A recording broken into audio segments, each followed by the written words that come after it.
नरेंद्र मोदी पुण्य धैर्यमुन्ना मोंडी मनसिरन्ना बोलो रे जय जय बोलो जय मोदी जी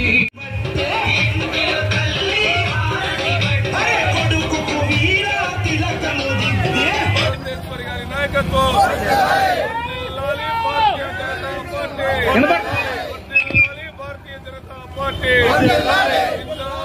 भारतीय जनता पार्टी भारतीय जनता पार्टी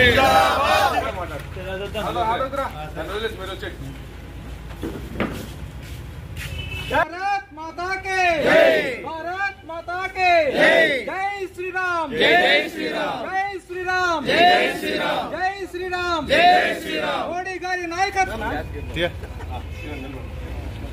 भारत माता की जय जान के जय बोलो श्री राम के మిమ్మల్ని చూసి వచ్చింది మళ్ళీ ఇంకా పూర్తిగా కన్నా నైట్ అంటే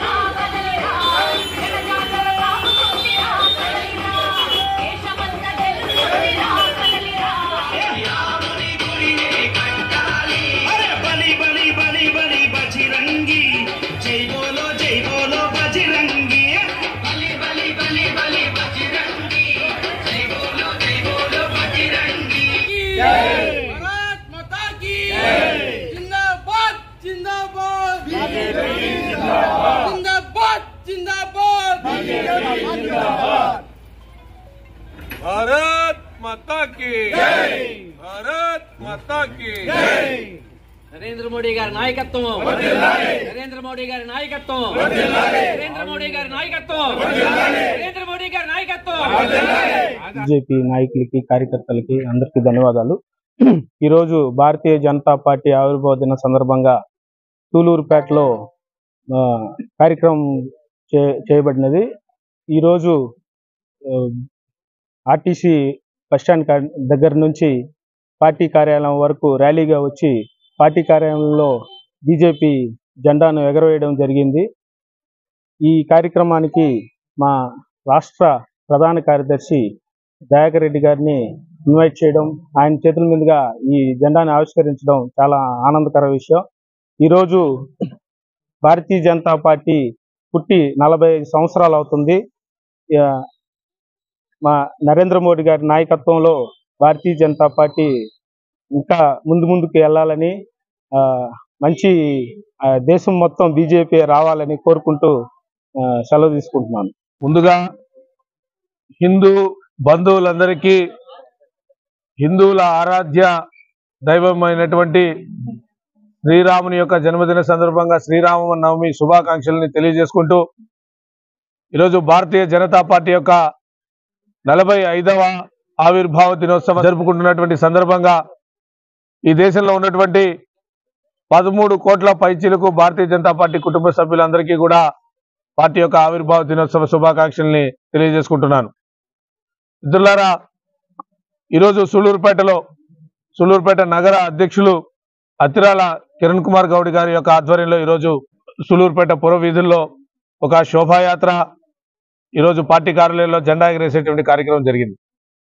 పార్టీ ప్రారంభమై 45 సంవత్సరాలు పూర్తి చేసుకున్నటువంటి సందర్భంలో పార్టీ ప్రారంభమైనటువంటి కొత్తల్లో కేవలం 2 ఎంపీ సీట్లకే పరిమితమైనటువంటి పార్టీని ఆ రోజు పార్లమెంట్లో అపహాస్యం చేసినటువంటి కాంగ్రెస్ పార్టీ ఈరోజు ఈ దేశంలో తుడిచిపెట్టుకుపోయేటువంటి పరిస్థితికి భారతీయ జనతా పార్టీ తీసుకొచ్చిందంటే దానికి భారతీయ జనతా పార్టీ యొక్క కార్యకర్తల యొక్క కృషి ఉందని చెప్పి నేను ఈ సందర్భంగా తెలియజేసుకుంటా ఉన్నా। 45 సంవత్సరాలుగా నమ్మినటువంటి సిద్ధాంతం కోసం అలుపెరగక పోరాడుతున్నటువంటి నాయకుల యొక్క కృషితో ఈరోజు ఇందాకే ర్యాలీలో ఒక సోదరుడు స్లోగన్స్ ఇచ్చాడు, అస్సాంలో చూడు బీజేపీ, ఆంధ్రాలో చూడు బీజేపీ, యూపీలో చూడు బీజేపీ, ఎంపీలో చూడు బీజేపీ అని। దేశం నలువైపులా ఏ మూల చూసినా కూడా ఈరోజు భారతీయ జనతా పార్టీ యొక్క ప్రభుత్వాలు, భారతీయ జనతా పార్టీ యొక్క ప్రభుత్వం కానీ భారతీయ జనతా పార్టీ యొక్క మిత్రపక్షాల ప్రభుత్వం కానీ ఈరోజు కొలువుతీరినటువంటి పరిస్థితి। దేశం ఈరోజు 10వ ఆర్థిక స్థితి నుంచి ఈరోజు ప్రపంచంలో 5వ ఆర్థిక వ్యవస్థలోకి వస్తూ 5 ట్రిలియన్ల ఆర్థిక వ్యవస్థ వైపు దూసుకెళ్ళడానికి కారణం నరేంద్ర మోడీ గారు తీసుకొస్తున్నటువంటి ఆర్థిక సంస్కరణలు, అభివృద్ధి కార్యక్రమాలు అని చెప్పేసి ఈ సందర్భంగా మీకు అందరికీ కూడా తెలియజేసుకుంటా ఉన్నా.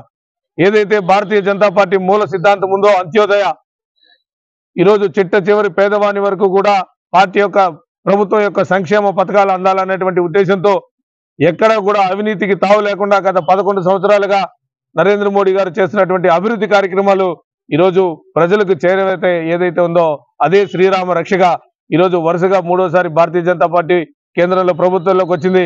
రాబోయే 25-30 సంవత్సరాల కాలం కూడా భారతీయ జనతా పార్టీ యొక్క ప్రభుత్వాన్ని ఈ దేశంలో ఆపేటువంటి శక్తి ఎవరికీ లేదని కూడా తెలియజేసుకుంటూ ఈరోజు ఈ రాష్ట్రంలో కూడా ఎన్డీఏ ఆధ్వర్యంలో పొత్తులో ఈ రాష్ట్రంలో ప్రభుత్వం ఉంది. ఈ రాష్ట్రం యొక్క అభివృద్ధికి కేంద్ర ప్రభుత్వం నుంచి అందాల్సినటువంటి అన్ని సంక్షేమ కార్యక్రమాలు కూడా అందుతా ఉన్నాయి.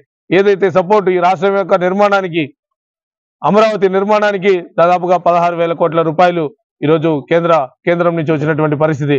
పోలవరం నిర్మాణానికి సంపూర్ణ సహకారం అందిస్తూ అప్పుల్లో ఉన్నటువంటి విశాఖ స్టీల్ కి దాదాపుగా 11,000 కోట్ల రూపాయల పైచీలకు డబ్బులు ఇస్తూ ఈ రాష్ట్రంలో జరిగేటువంటి ప్రతి అభివృద్ధి కార్యక్రమాల్లో కూడా దాదాపుగా 50,000 కిలోమీటర్ల పైగా జాతీయ రహదారులు ఈ రాష్ట్రంలో నిర్మాణం చేసుకుంటా ఉన్నాయి. రాష్ట్రాల్లో ఉన్నటువంటి మిగిలిన అనేక అభివృద్ధి కార్యక్రమాలకు కూడా కేంద్ర ప్రభుత్వం చేయూతనిస్తా ఉంది.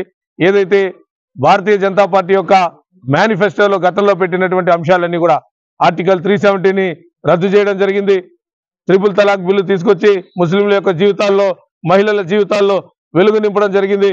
అయోధ్య రామ మందిర నిర్మాణం చేసుకొని ఈరోజు సగర్వంగా శ్రీరాముణ్ణి, బాలరాముణ్ణి అయోధ్యలో తాను పుట్టినటువంటి ప్రదేశంలో పెట్టేటువంటి పరిస్థితి జరిగింది. అదేవిధంగా మొన్నటికి మొన్న వక్ఫ్ బోర్డు బిల్లు తీసుకొచ్చి, వక్ఫ్ బోర్డు సవరణ బిల్లు ఏదైతే కొద్దిమంది ముస్లింల చెరలో ముస్లింలకు సంబంధించినటువంటి లక్షలాది ఎకరాల ఆస్తులు కానీ, లక్షలాది కోట్ల రూపాయల ఆస్తులు కానీ కొద్దిమంది మత పెద్దల చేతిలో ఉన్నాయో వాటి అన్నింటినీ కూడా చెరలోంచి విడిపిస్తూ ఒక పేద ముస్లింలకు ఉపయోగపడే విధంగా ఈరోజు వక్ఫ్ బోర్డు సవరణ బిల్లును తీసుకొచ్చినటువంటి భారతీయ జనతా పార్టీకి కేవలం హిందువులు కాదు, ఈ దేశవ్యాప్తంగా ఉన్నటువంటి ప్రతి ముస్లిం సోదరుడు కూడా ధన్యవాదాలు తెలుపుకునేటువంటి పరిస్థితిలో రాబోయే రోజుల్లో భారతీయ జనతా పార్టీ మేనిఫెస్టోలో ఉన్నటువంటి ప్రతి అంశాన్ని కూడా పూర్తి చేసి రాబోయే ప్రజల యొక్క ఆశీస్సులను అందుకుంటూ ఈ దేశాన్ని ప్రపంచంలో అగ్రగామి దేశంగా నిలబెడతామని చెప్పేసి ఈ సందర్భంగా తెలియజేసుకుంటూ ధన్యవాదాలు తెలియజేస్తాను.